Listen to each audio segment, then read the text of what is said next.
ng conflict of interest para makilahok sa investigasyon na isinasagawaan ng Tri-Committee. Hindi na bababa sa 20 mga mambabatas ang nababanggit dito at patuloy nga na nadadagdagan pa ang listahan na yan. Yes, meron na ba?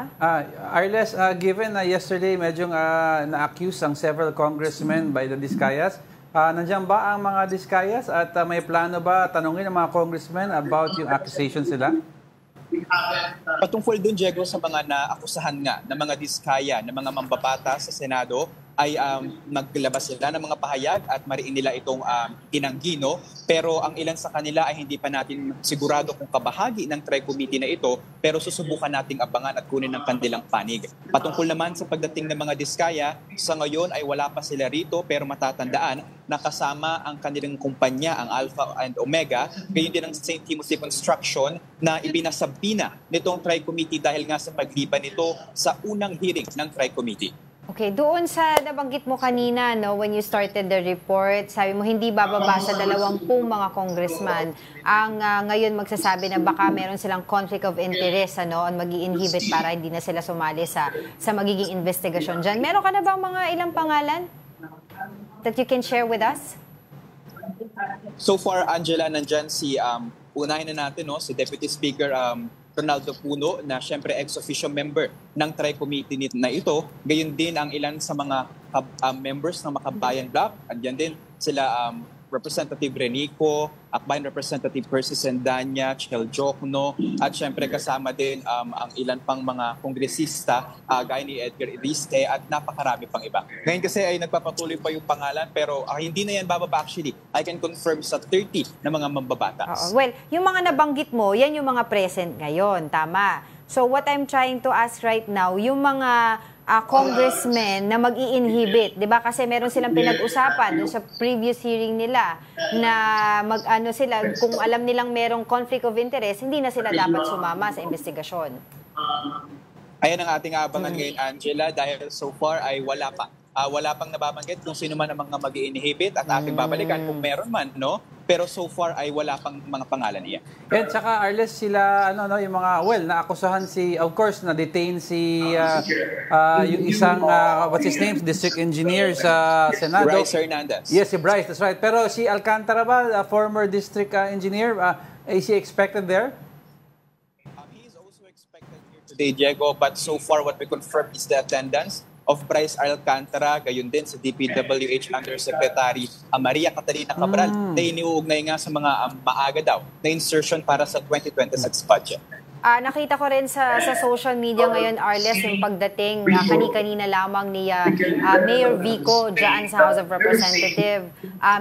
Nakausap mo ba siya? Meron ba tayong alam sa maaari niyang sabihin sa magiging pagdinig mamaya? Nagkaroon tayo ng pagkakataon, Angela, na maaktuhan nga ang kanyang pagdating dito sa Kamara kanina, pero medyo naging matipid ang sagot ni Mayor Vico Sotto. Dahil ang tanong natin ay kung ano nga ang kanyang plano. Mayroon bang pasabog?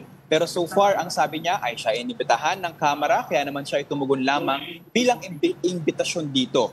Pero aasahan din natin kung ilan nga ba dyan ang maaaring mauugnay sa usapin dito sa paggulong ng pagdinig sa mga Diskaya, lalo pa at matatandaan natin nakasama sa mga sinasabing polisiya ng pagsasagawa ng mga flood control projects at ibang mga infrastruktura ang pakikipag-ugnayan sa lokal na mga pamahalaan. So kung meron man mga ganyang pagkakataon o senaryo ay ating aabangan dito sa paggulong ng Tri-Committee hearing. Yun, Arles, given syempre, I asked you a while ago about the accusations.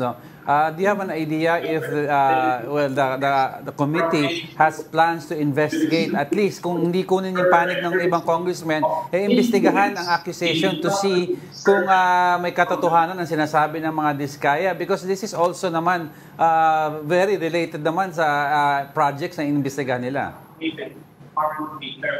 Mula nang bago pa magsimula itong Tri-Committee, nakausap natin sa ilang mga press conferences si Representative Terry Ridon na co-chair nga nito, Sinabi niya na wala naman silang sasantuhin at talagang lahat ay sisilipin. Kaya nga kasama sa mga kanilang pagsiguro na walang magiging conflict of interest itong full disclosure. Ngayon, kung ano man ang magiging malinaw na koneksyon ng ilang mga mambabatas patungkol sa mga Diskaya ay talagang mahalaga na ating malaman. Pero ngayon, ang mas mahalaga siguro ay kung darating nga ba sila sa pagtidig ng Tri-Committee na ito.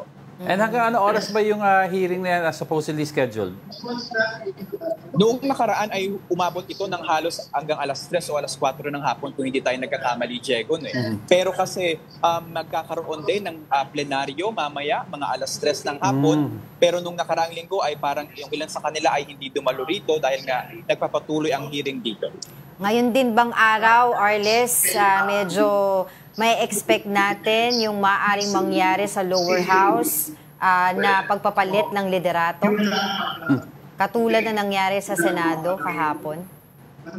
Mayroong mga ilang bulong-bulungan, Angela, pero kahapon ay nagpaabot pa ng mensahe si House Speaker Representative Martin Romualdez sa pagkakaluklok ni bagong Senate President Vicente Soto. Sorry, medyo nag-mix up kasi bago pa yung informasyon, no? But so far, there's no changes at nakikita natin na malinaw pa rin ang numero ni House Speaker Martin Romualdez, pero kung ano man ang pwedeng mangyari, napakahaba pa ng araw kahit sa plenaryo mamayang hapon at patuloy din natin yung tututukan. Well, yan nga. Kasama mo kami sa pagtutok dyan. Maraming salamat. That was our mobile journalist, Arles de los Santos, reporting live from the House of Representatives. Curly and Sara Diskaya named several lawmakers allegedly involved in anomalous flood control projects during yesterday's Senate Blue Ribbon Committee hearing. Mobile Journal Merimon Reyes has the details. Contractor Sara and Curly Diskaya now want to turn state witness in the ongoing investigation into alleged corruption involving funds for flood control projects. At the Senate Blue Ribbon hearing, the couple named several politicians who they claimed either asked for or received kickbacks from them. First on the Diskaya's list is Pasig Lone District Congressman Roman Romulo. Romulo is an ally of Pasig City Mayor Vico Soto, who defeated Sara, who herself ran for mayor in the last elections. The Diskayas also named Quezon City Representative Arjo Atayde and Marikina Representative Marcy Teodoro, even one undersecretary. Also named were Congressman Nicanor Briones from AGA Party List, Eliandro Jesus Madrona of Romblon, Leo Di Tariela of Occidental Mindoro, and a former lawmaker from San Jose del Monte, Bulacan. The list also included congressmen from Quezon Province, Caloocan, and Quezon City, as well as former congressmen. Officials from the Department of Public Works and Highways were also implicated, including Bulacan District Engineer Henry Alcantara, who has since been sacked for ghost projects in the province. According to Curly Diskaya, the lawmakers and officials often mention that at least 25% of the kickbacks go to Ako Bicol Party List Representative Zaldico and House Speaker Martin Romualdez. The Diskaya couple also claimed the money was to ensure their companies got the contracts. Payments, they added, were made in cash. Dapat tanggapin namin ang realidad na dapat kaming magbayad sa mga pambabatas kung gusto po namin magpatuloy na magkaroon ng project sa gobyerno. Kung hindi, binabala nila na matatanggal na sa listahan ang kumpanya namin at hindi na makakakuha ng kahit anong proyekto. Hindi namin ginusto kailanman na mapasama sa ganitong sistema, pero kailangan namin magpatuloy para sa pamilya at mga empleyado namin. Implicated lawmakers were quick to dispel the Diskayas' allegations. In a statement, House Speaker Martin Romualdez denied having received any commission or kickback from the couple. He also vowed to make those who committed abuses or those who used his name answerable, no matter who they are. Romualdez goes on to say, "I have never and I will never accept a bribe from anybody."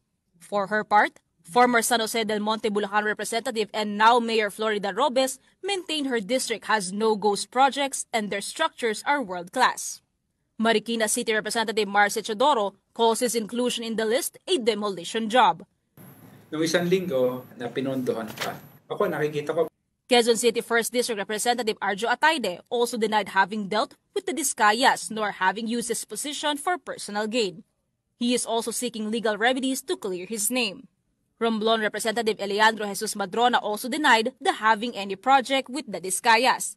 It was the same denial for Occidental Mindoro Representative Leo Di Tariela. Quezon City 5th District Representative Patrick Michael Vargas is also mulling filing charges against the Diskayas, who he said do not even have projects in his district. Quezon City 6th District Representative Maria Victoria Copilar says she may file label cases on the allegation against her. Pasig City Representative Roman Romulo said he was surprised by the Discayas' accusations. Hindi rin po totoo yun. Sa totoo po, no, kahit unang-una ko pa lang na nanungkulan bilang mambabatas, hindi po ako nakikialam sa bidding sa DPWH. Asked whether they have any proof of the payouts, the Discayas also said that they carefully recorded all transactions in vouchers and ledgers showing the amounts, dates, and recipients which they are willing to submit to the Blue Ribbon Committee. The only issue is that they don't have signatures from any of the people they accused. The three-panel House Infrastructure Committee has resumed its probe into alleged anomalous flood control projects. Today's hearing is set to zero in on the company's link to the Discayas, the couple who earlier dropped a bombshell at the Senate. Let's watch this. Letter from Villamor Arevalo of Wawaw Builders. He's represented by a lawyer this morning, stating that he has a medical issue, Your Honor. And in relation to the subpoena that we issued, Rowena Discaya of Alpha and Omega General Contractors and Development is not yet present, Your Honor. Ms. Discaya is not yet present. Yes, Mr. Chair. Go to the mic, please. Good morning, Your Honor. I am the counsel for EGB Construction. We would just like to EGB, Your Honor. Right. We'd like to manifest that we are present, Your All Honor. right, EGB is present. Thank you, Your Honor.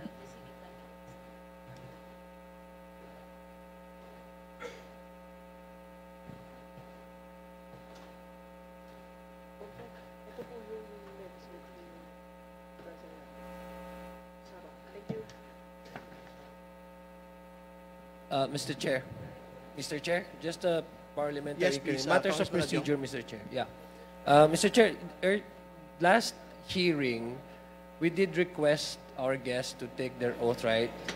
And I believe there are new guests here. They will be attending in today's joint hearing for the first time. So may I also request probably that the new our guests who will be attending today for the first time be administered their oath. Yes, Committee Secretariat is directed to administer the oath to all the resource persons, please. May we ask all first-time attendees to please rise and raise your right hand. Do you swear to tell the truth, the whole truth, before this joint congressional hearing, so help you God? Thank you. The oath has been administered, Your Honor. Thank you. We will proceed to the opening Mr. remarks. Mr. Chair.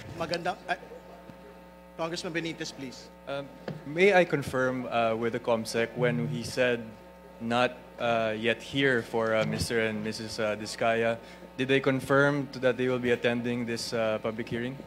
COMSEC, please respond. We received no excuse letter, Mr. Chair. Okay, thank you. All right. We will now proceed to the opening remarks. Ito po ang pangalawang pagdinig ng House Infrastructure Committee tungkol sa mga maanomalyang flood control projects. Tatalakayin po ngayong araw ang pagpapatuloy sa pagsisiyasat sa mga ghost at substandard projects sa Bulacan na kinasasangkutan ng DPWH 1st District Engineering Office, mga kontratistang Sims Construction Trading, St. Timothy Construction at Wawa Builders. Matatalakay dito ang pagkakalikha ng mga kumpanyang ito, ang kasaysayan ng kanilang paglaki, at ang mga personalidad sa likod ng mga kontrata at proyekto sa loob ng ilang taon. Mapag-uusapan ang operasyon ng Wawaw at Sims, kung lehitimo ba talagang mga kontratista ang mga ito o mga dami lang para sa mga opisyal ng DPWH at iba pang mga kontratista. Higit sa lahat, pag-uusapan ng kwento sa likod ng St. Timothy at lahat ng iba pang mga kumpanyang pagmamay-ari ng mag-asawang Discaya. Partikular, ang kanilang paglaki sa ilalim ng 3 gobyerno. Paglaki sa panahon ng gobyernong Aquino, pagtodo bilang top contractor ng gobyernong Duterte at pagtutuloy bilang malaking kontratista sa kasalukuyang gobyerno. Pagpapaliwanagin sila sa tatlong malaking butas ng kanilang testimonya sa Senado. Una, na walang ledger ng mga bigayan sa mga politiko bago ang 2022. Pangalawa, na wala kahit isang senador na sangkot sa bigayan ng pera para sa mga proyekto. Pangatlo, na maliit lang ang tubo ng kanilang kumpanya sa mga proyekto sa gitna ng napakarangyang pagpapakita ng yaman sa buong bayan. Sa loob ng isang linggo, malayo na po ang inabot ng pagdinig ng Kamara. Nag-resign na ang mga opisyal ng PICAB na nasasangkot sa mga anomalyang transaksyon. Na-revoke na ang lahat ng mga lisensya sa PICAB ng mag-asawang Diskaya at iba pang mga kontratista. Sibak na ang mga opisyal na sangkot sa mga ghost at substandard projects sa Bulacan. Nagkaso na rin ang DPWH at COA laban sa kanila at sa mga kasabwat nilang kontratista. Sa pagtutuloy ng pagdinig ngayong araw, hangad pa rin naming ituloy ang pagsisiyasat na nakabatay sa ebidensya, dokumento at pagtatanong tungkol sa mga partikular na mga proyekto at mga personalidad sa likod ng mga proyekto. Inaantabayanan din po namin ang pagbubuo ng Independent Commission ng ating Pangulo upang maipasa rin namin doon ang mga resulta ng pagsisiyasat ng komite. Alam at dama ng komiteng ito ang nagpupuyos na galit ng bayan sa korupsyon ng flood control projects. Kaya mahalaga sa amin ang pagpapanagot ng mga sangkot at paglalatag ng reforma para wakasan ng korupsyon sa mga proyektong pang-infrastruktura. Kaya mahalaga rin sa amin na gawin ang pagsisiyasat ng tama, masinop at matapang. Dahil higit sa lahat, ang pinakamahalagang pagpapasya, higit pa sa opinyong publiko sa kasalukuyan, ay ang pagpapasya ng kasaysayan. Maraming salamat po. We will now proceed to the first interpellator, Congressman Garbin. Thank you, Mr. Chair. Magandang umaga po sa inyong lahat. Dahil nga po ang subject matter ng ating hearing ngayon ay yung mga proyekto sa lalawigan ng Bulacan, let me direct my questions, Mr. Chair, to the district engineer pa rin ho ba or natanggal na? I'm referring to District Engineer Bryce or former district engineer. Is he present? Mr. Hernandez is present. Magandang umaga po, Engineer Bryce. Good morning po, Your Honor. Kumusta ho kayo? Natulog naman po kayo ng maigi? May aircon naman po dun sa Senado, so nakatulog naman po ako. You're under detention in the Senate. Tama po ba? Yes po, dahil lang po sa pagsagot ko ng tama at totoo. Kaya po ako na-detain. Dito sa aming pagdinig, basta sumagot ka lang ng tama at totoo, hindi ka madidetain. Dahil lahat ng pumupunta dito sa House of Representatives, as long as they're saying the truth, they will always be protected. Tama po ba? Naintindihan niyo po? Please answer. Opo, Your Honor. Sa pagpunta niyo dito, Engineer Bryce, meron ho kayong prepared statement? Meron po. Can you, did you submit it to the committee? Hindi pa po, Your Honor. Bakit po? Are you willing to submit the same before this committee?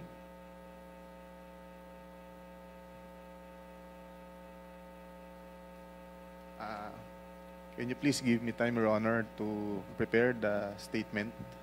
Mr. Chair, he's asking to confer with his counsel. Would he be allowed to confer with his counsel, Mr. Chair? Sorry, can you repeat the question, please? Humihingi po ng paintulot si Mr. Bryce kung pwede makausap niya yung kanyang mga abogado yata. Yes, you can confer with counsel, please.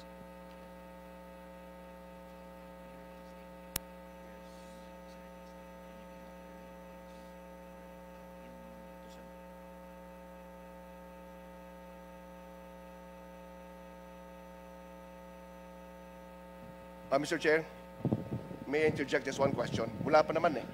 Just one question. Just one. May I know if SYMS, are they around? Because last meeting, I asked that question. Yes, they are here. They are here. May I know nasan sila? SYMS, construction. Sims. Wait lang, Beso, wait. Saan? All right, sige. Thank you very much, Mr. Chair.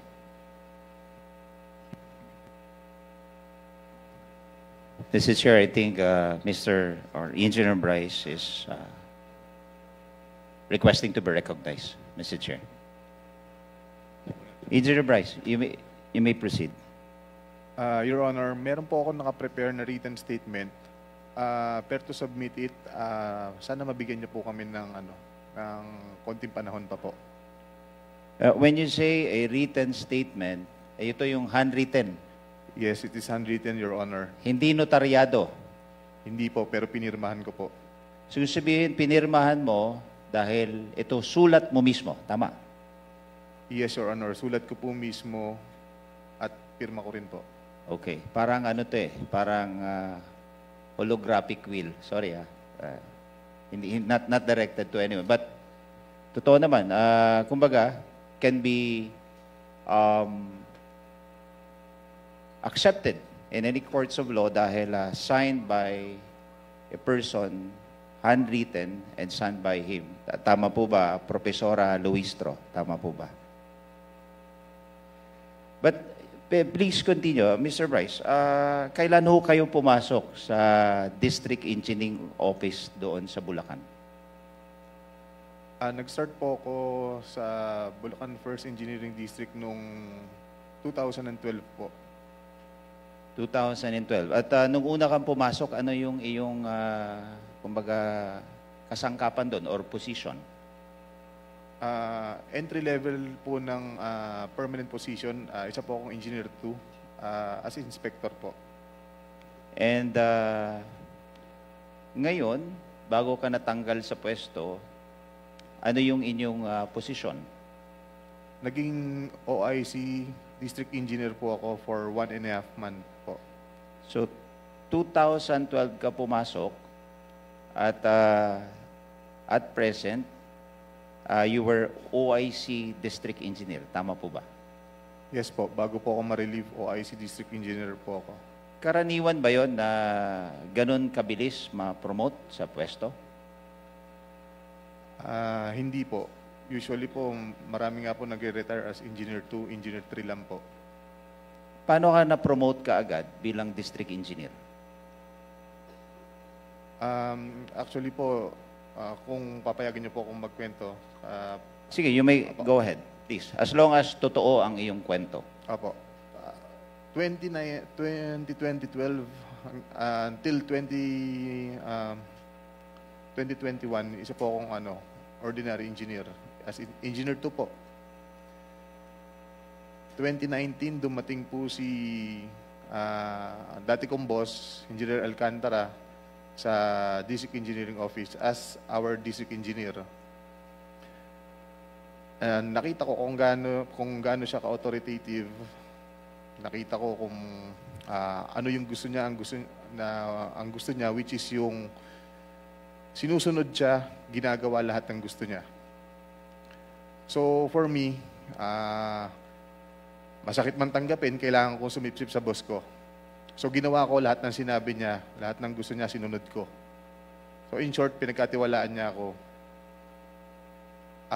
Ako ang ipinromote niya ng 2021, ginawa niya akong, nirecommend niya ako na as maging hepe ng construction section.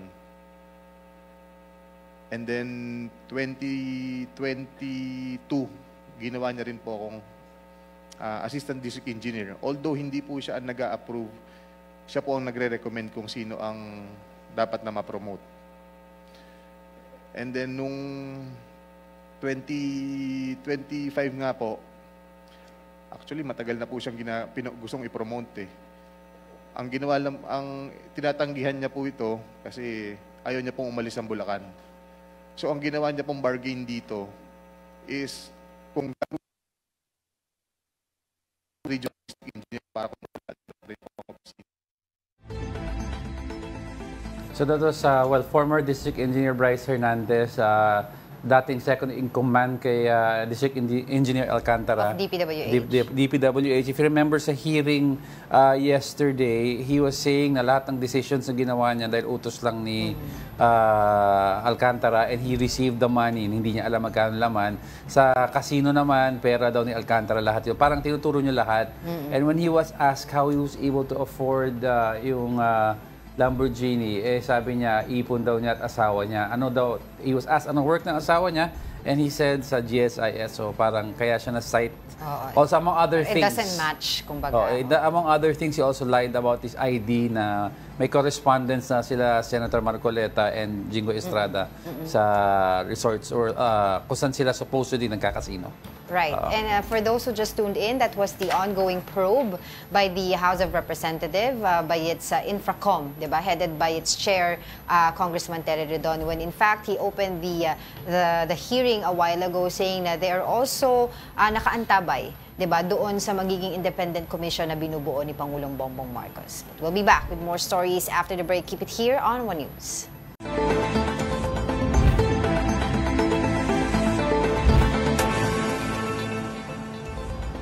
Good morning. You're still watching News and Views here on One News. In a stunning turn at the Senate, Senator Chis Escudero was unseated and replaced by Tito Soto as Senate President. Here's the report. As the Senate session resumed on Monday afternoon, a swift, quiet, yet dramatic political shift unfolded. I would like to move to declare the position of the Senate President as vacant, Mr. President. Without hesitation, in the very first minute of session, Senator Mig Zubiri moved to declare the post of Senate President vacant. No one objected. Is there any objection? Hearing none, the motion is approved. Chair will suspend session. Senate President Chis Escudero immediately stepped down. Zubiri then nominated former Senate President Tito Soto to once again lead the chamber. As Senate President, he always led with fairness and transparency. With Senator Soto as Senate President, the Senate is in good hands.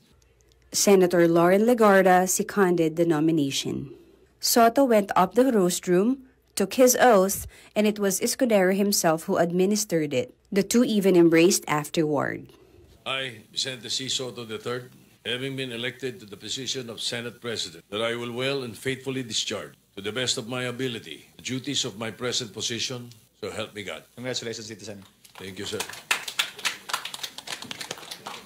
It wasn't just Soto who assumed new leadership. Some members of the minority suddenly found themselves in the majority. Senator Ping Lacson was sworn in as Senate President pro tempore, replacing Senator Jingo Estrada.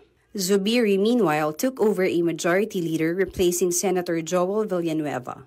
In an ambush interview, Soto confirmed that 15 senators backed him. This Senate will remain cooperative, but independent, balanced, transparent, and sincere. No direct explanation was given as to why Escudero was ousted. But in Soto's speech, the hint was clear. Corruption. Our people are enraged of corruption. The failed flood control projects that's supposed to protect the lives, livelihood, and properties of our countrymen, the dilapidated classrooms for our students. Escudero, however, held no grudge. I serve at the pleasure, Mr. President, of the majority, and understand and respect the decision of the majority of my colleagues. I hold no grudges. I hold no ill feelings. I congratulate Senator Vicente Tito Soto III on his election as Senate President. Even after losing the leadership, Escudero still took pride in the Blue Ribbon Committee's investigations under his watch, pointing to high-profile hearings that unmask alleged corruption. sa ilalim po ng aking panunungkulan at sa pangunguna ni Congressman Rodante Marcoleta, may ilang bagay po tayong nakamit at nagawa. Nakapagsalita na ng bombo kaninang umaga si Congressman Toby Chanco at nabanggit lahat ng nais niyang sabihin hindi nasabi sa kabilang kamera. Nasabi na rin po, Ginoong Pangulo, ang the name that cannot be mentioned, ang pangalan ni Speaker Martin Romualdez at Congressman Zaldico sa pamamagitan ng paghihiring. Now let's get some insights following that development at the upper chamber. We have Professor Aris Arugay, chairperson of the UP Diliman Political Science Department, joining us now via Zoom. Magandang umaga, Prof. Thanks for joining us again. Magandang umaga. Thanks for having me. Okay, so sabi nga nila, Prof, Lunes pa lang kahapon, pang Friday na yung mga balita, ang dami na. So what does the sudden ouster of Senator Chis Escudero tell us about the current situation right now? Yes, Senate President Soto is the third Senate President since the start of the Marcos Jr. administration. Right. So parang may Senate President kada taon, no, yearly. And this tells you the volatile nature of political alignments and political alliance. And the notion of who is majority and minority has been constantly shifting. And definitely the pivotal issue here is the ongoing investigation on infrastructure and flood control projects. So biglang nag-shift, no? It used to be the impeachment, no, of Vice President Sara Duterte, but now the issue is this wave of corruption allegations that have involved allegedly, and there have been insinuations that members of the Senate might be involved as well. That's right. It's good you mentioned that nag-shifting issue, but we also have to, I don't know, sabi ng iba kasi analyst, no matter the issue, ang nangyayari daw is there are two factions. It's either you're with the Dutertes or the Marcoses. But what's strange or ironic to note is that you will see si Senator Mig Zubiri, na who once voted alongside the Duterte bloc, are now separated from them and is with Senator Lacson and Senator Soto, who voted supposedly against the archiving of the impeachment. Now, what does this tell you about saan ba talaga ang alignment nitong nila Senator Mig Zubiri and the rest of the majority? Kasi naging consistent si Senator Joel Villanueva. He stayed with the minority, the new minority. Right. Let's remember, before it was SP Escudero, it was SP Zubiri. Yes. So it's quite interesting where Senator Zubiri has aligned himself, no? And what is consistent there is that he has never aligned so far since 2022 with Senator Escudero. But yung sinasabi ng iba na this is still the Marcos Duterte polarization, even the quote-unquote Duterte bloc, they said they were surprised about what happened yesterday. So how could the leadership change be about those two poles of the pro-Marcos and pro-Duterte bloc when the other bloc had no idea of what was going on?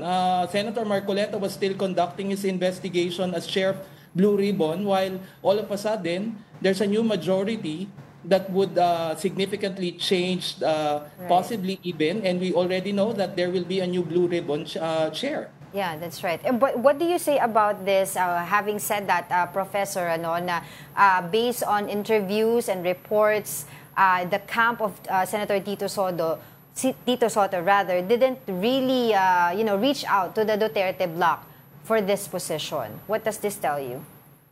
Well, I think it has something to do with the clear alignment, the clear position of Senator Soto with regards to the impeachment of the Vice President. And therefore, involving the pro-Duterte bloc might mean that concessions have to be made to them. No? Hindi naman na kailangan eh.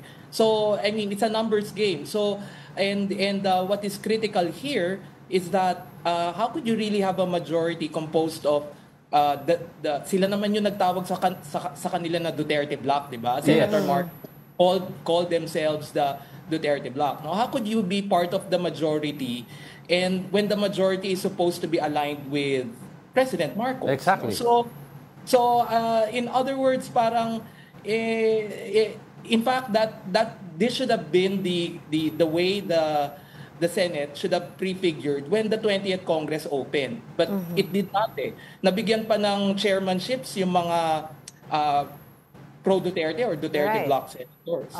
So how does this then now affect the landscape? No? Kasi initially, that last makeup of the 19th Congress, medyo maguguluhan ka kasi supposedly administration backed yung mga nasa majority, but you had also a majority of the Duterte Bloc. So with regards to the Duterte Bloc, ano yung ngayon yung hold nila with regards to what's happening in the upper chamber?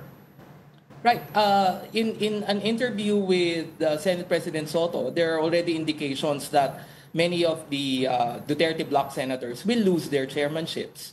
And this means that now there is more ability of the new majority to align themselves with what would be the priorities and the leanings of the administration of President Marcos Jr. So I think hindi rin yun nga nagkagulatan and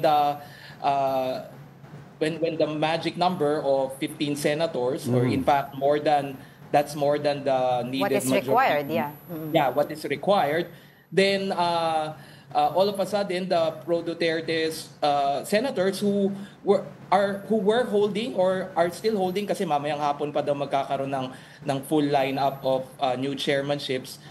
They were very comfortable with some powerful committee chairmanships.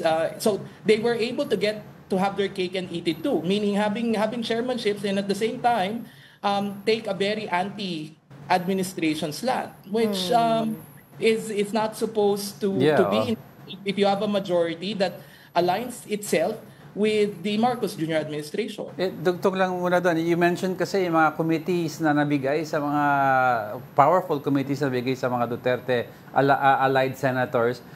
So what will now happen to the Blue Ribbon Committee chaired by Senator Marcoleta? Ang dami nagsasabi, tila yung listahan daw ng mga Discayas ay mostly from congressmen from this new Congress at wala daw nabanggit from 2016 when in fact on television inamin ng mga Diskaya that they started 2016 during the Duterte era. Do you see now possibly a wider list coming out with the chairmanship of Senator Ping Lacson?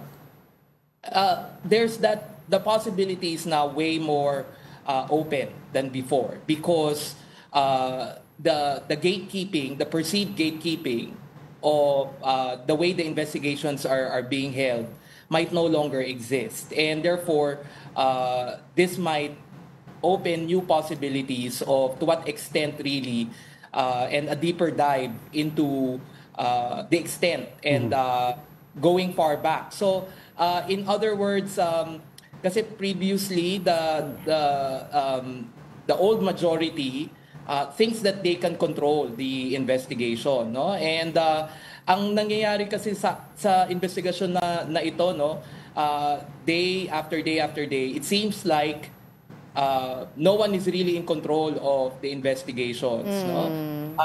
And therefore, I think the one in control, if you will ask me, it should be the truth, di ba? So hindi dapat gini-gatekeep, hindi dapat na may pinoproteksyonan. And the perception already of the Senate has been declining since yung institutional reputation. And in fact, Senate President Soto mentioned this, that one of the major reasons is to really bring back some of the credibility of the Senate. Kasi binubugbog na yung Senado as an institution, no, in social media and people's perceptions. Public surveys have proven this, that for the first time, mas mataas yung trust and trust rating ng House over the Senate, no? Right.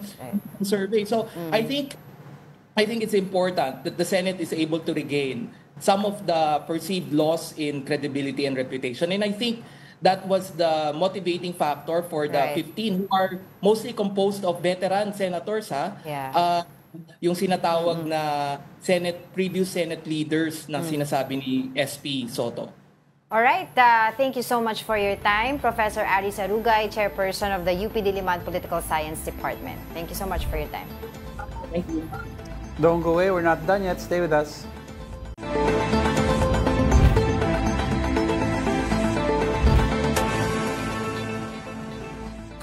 Welcome back. You're still watching News and Views here on One News. At this point, let's check the situation over at the Senate following the major shakeup yesterday. For the latest, we have mobile journalist Merimon Reyes.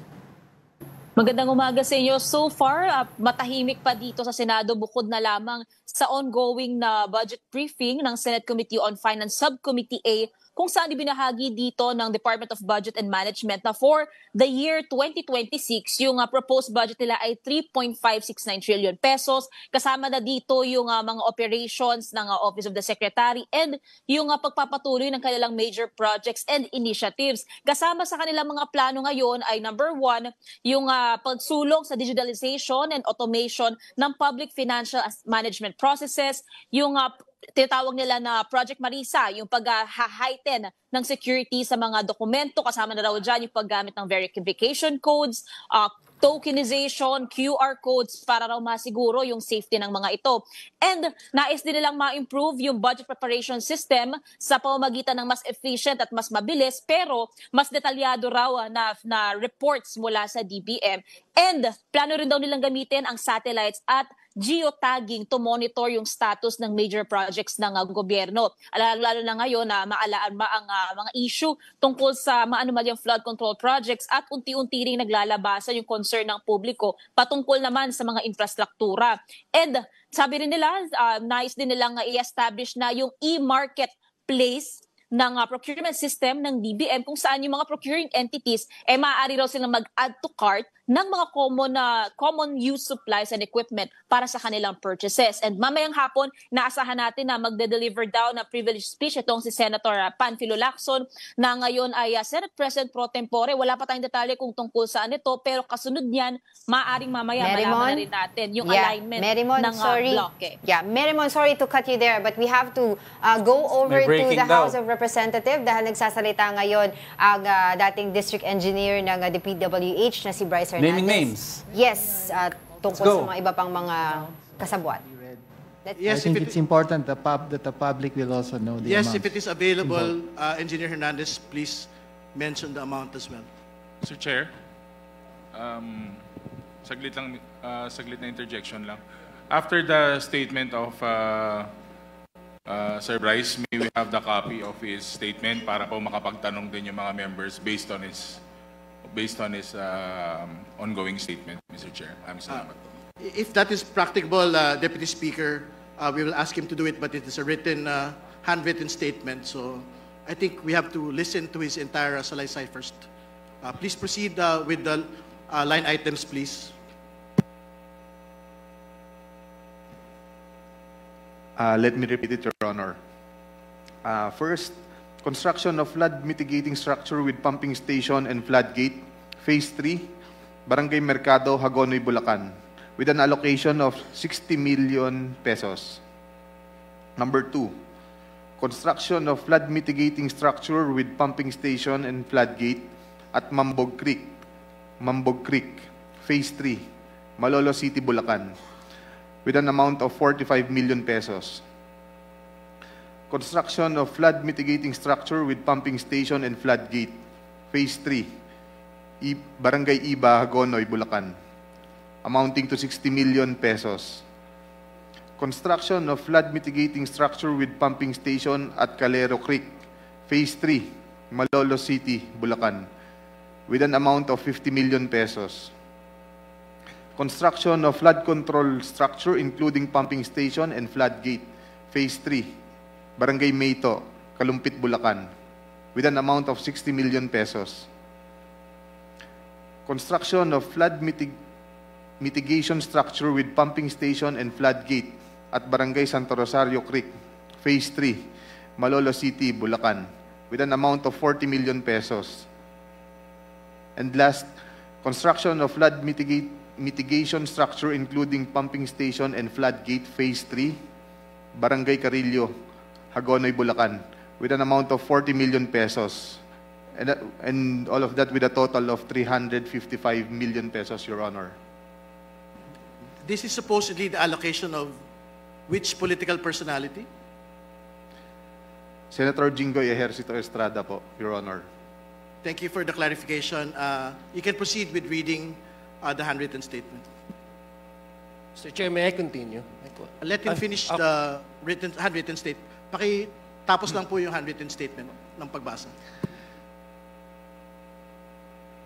Nagbaba po si Senator Jinggoy at ang kanyang SOP dito ay 30%. As per our District Engineer Henry Alcantara. I-deliver ito nung lumabas ang mga item na to sa GAA.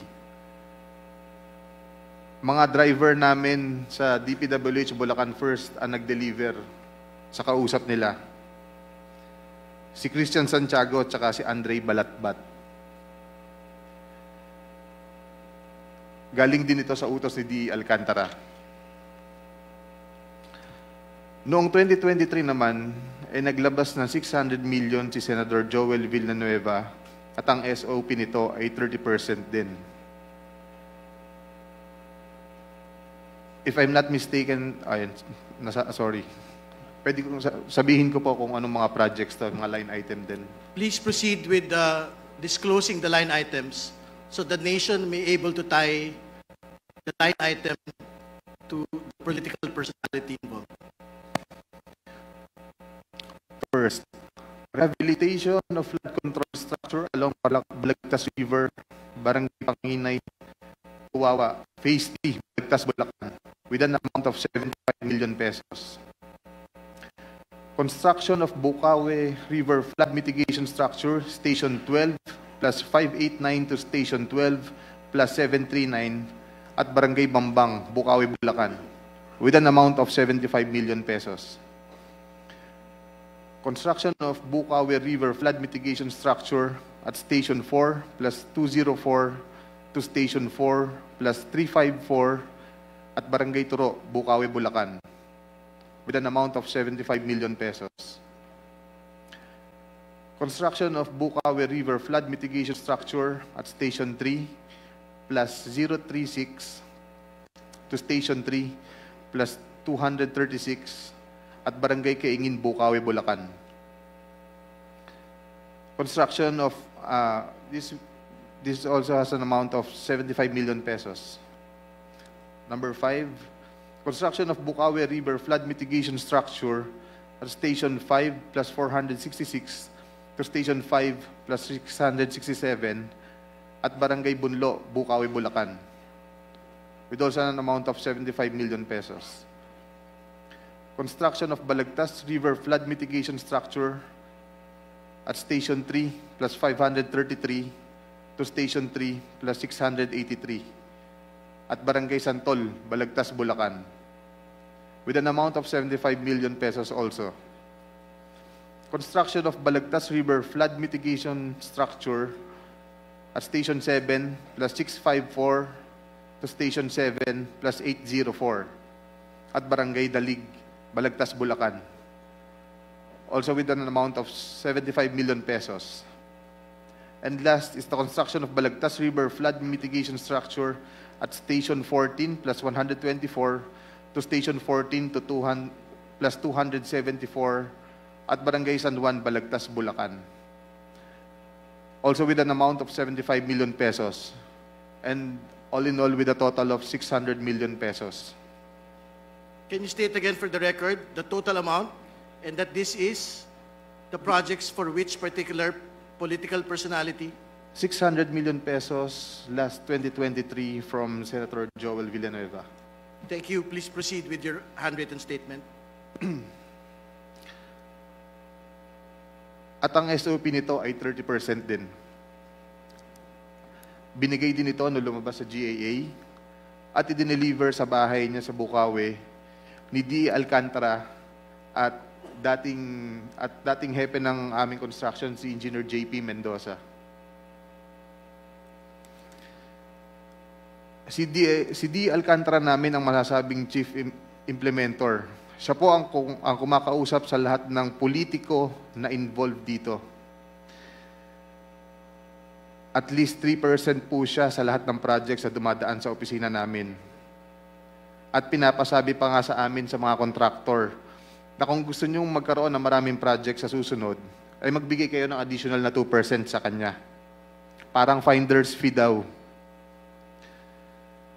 Si D.E. Henry Alcantara po ang usually nagde-deliver sa mga politiko at kay Yusek Robert Bernardo po. Pasensya na po, ito pa lang po ang aking mga masasabi sa ngayon. Mabigyan lang po ako ng sapat na oras pagkakataon na makausap ang aking mga abogado. Handa na po akong maglabas ng lahat ng nalalaman ko pa. Maraming salamat po. Mr. Chair, Mr. Chair, Mr. Chair. I still have the floor. May I be allowed to continue, Mr. Chair? Mr. Chair. We have to allow Congressman Adyong to finish his interpellation, please. Mr. Chair, it's the rule is majority than minority. Yeah, Congressman So, sorry, Garbin, to be clear, as far as practicable, it is the rule of an alternating majority-minority. So you will have your time after this is finished. so two majority, then two minority. No, the rule is as practicable, majority alternating with the minority. That's the rule? Check. Well, you just that's the Infracom committee hearing right now, and you just heard the former District Engineer Bryce Hernandez name Senator Joel Villanueva and Senator Jingoy Estrada as part of allegedly anomalous projects. But Flood control projects. And then ano lang ako na hyper. But we'll throw you back to the hearing. But for news and views, that wraps up today's episode. Join us again tomorrow. I'm Angela Lagunsad Castro.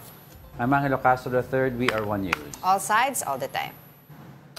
Bryce, do you have a circumstantial evidence that can prove your allegations as indeed